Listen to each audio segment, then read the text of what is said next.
You've heard debt collection and debt recovery. Using them wrong costs money and customers. The biggest myth? That professional help costs you a customer. The right method can actually help keep them. The difference isn't semantic. One path dings a credit score. The other can cause long-term financial damage. The legal rules also change completely, shifting from consumer protection to formal court proceedings. In the next few minutes, you'll get a clear playbook: what they are, when to use them, and how to avoid both. First, debt collection. Think of this as your in-house phase. It's your business sending reminders and making calls, aiming for voluntary payment through communication. Debt recovery, however, is the escalation. This begins when your own efforts fail. It means you're bringing in outside help and moving from persuasion to compulsion. Collection uses persuasion: emails, phone calls, and flexible payment plans. Recovery uses specialists, licensed agencies, attorneys, and even court officers. A successful collection means a negotiated payment. A recovery could result in wage garnishment. The core difference is simple. Collection is the dialogue you start. Recovery is the formal action you take when that dialogue fails. But where is the exact line? When does a firm reminder officially become a recovery action? You're about to find out. The line is crossed the moment you transfer responsibility to a third party or file in court. You're no longer just asking. You're starting a formal process with legal weight. This shift matters because the laws change.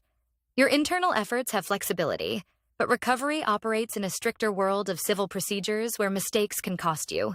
You might worry about the cost of hiring an agency, but it's less risky than you think. Most reputable agencies work on a no-win, no-fee contingency basis.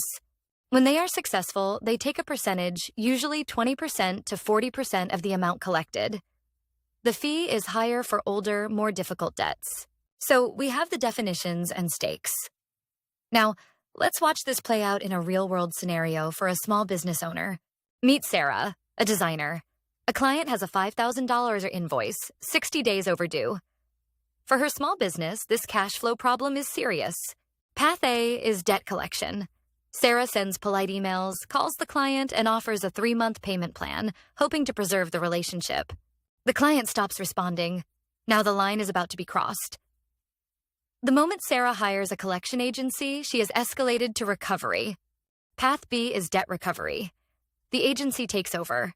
They send formal demand letters and report the delinquency, signaling legal action is next. The outcomes are starkly different. Path A might end with a delayed payment plan. Path B could end with a court judgment against the former client. Time for myth-busting. Myth number 1. Recovery is just aggressive bullying. Truth. Reputable agencies follow strict laws. Resolution is their goal, not harassment. Myth numero, the one we started with. You'll lose the customer forever. Truth.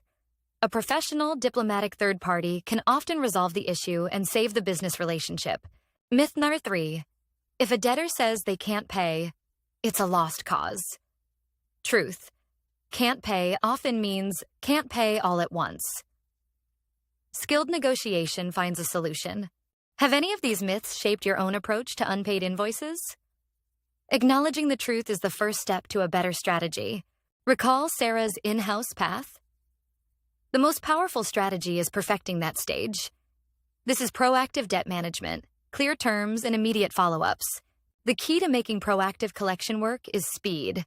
The data is clear. Contact within the first 45 days of a missed payment dramatically raises your chance of success.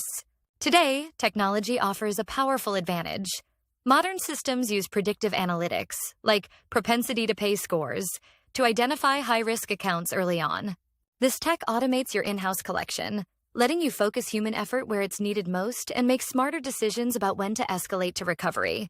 So, the ultimate strategy isn't just choosing between 2 options. It's about making your in-house collection so effective that formal recovery is a true last resort. Let's bring it all home. Debt collection is the conversation you control. Debt recovery is the consequence when that conversation ends. Your power lies in mastering the first to preserve relationships and knowing exactly when to deploy the second to protect your cash flow. With a focus on proactive management, early intervention, and modern tools, you can shift from reactive pursuit to strategic financial control. To build a system like this, start by reviewing your invoicing and follow-up processes today. Find a guide in the description to set up your own proactive framework.